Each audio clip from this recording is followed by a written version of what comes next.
For week 8 of my final major project, I continued with the next step of the mixing process, which was compression.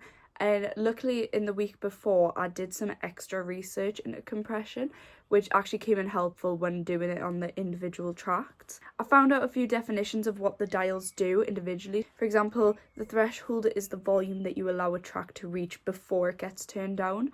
And I learned that for all the different dials. I started by compressing the drums, and to do this I turned the threshold all the way up and slowly brought it back so that eventually the gain reduction was lying between -5 and -3 decibels, which is the range you want it in. And I then repeated this for the vocals, the guitars, the piano and the strings. Once this was done, I moved on to adding reverb to the tracks.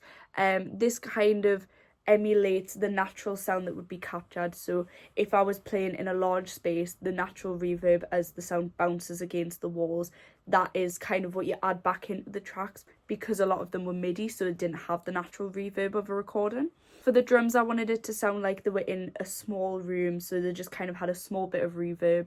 And same with the guitars, so I sent them all to one bus and kept the same reverb on all of them, just so it kind of matched each other. Whereas for the strings, I added a bigger sound as if they were in a large room, like if they were in an orchestra. And I just wanted the strings to have a bit more power and like fullness to them, because I felt like they were kind of flat and weren't really standing out in the mix. For the vocals, I wanted it to be quite subtle, but enough that kind of pushed the vocals forward and give them a bit more sound.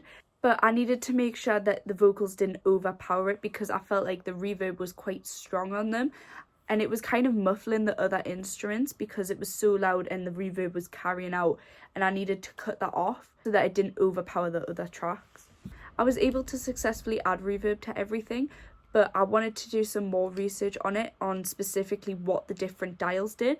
I kind of focused on the wet and dry levels that were in the reverb, where the dry is the unprocessed volume, which is the track without any reverb, and the wet is the track with reverb. And by kind of finding a balance between those two, you get a good mix where it's not too much but it can still be heard. Overall, this took quite a bit of time because it was a lot of playing around with different sounds and kind of individually going through each track and playing with each level and changing different settings, which took a lot of time. So that was all I managed to get done for this week. I'm still happy that I'm on track to finishing my project on time.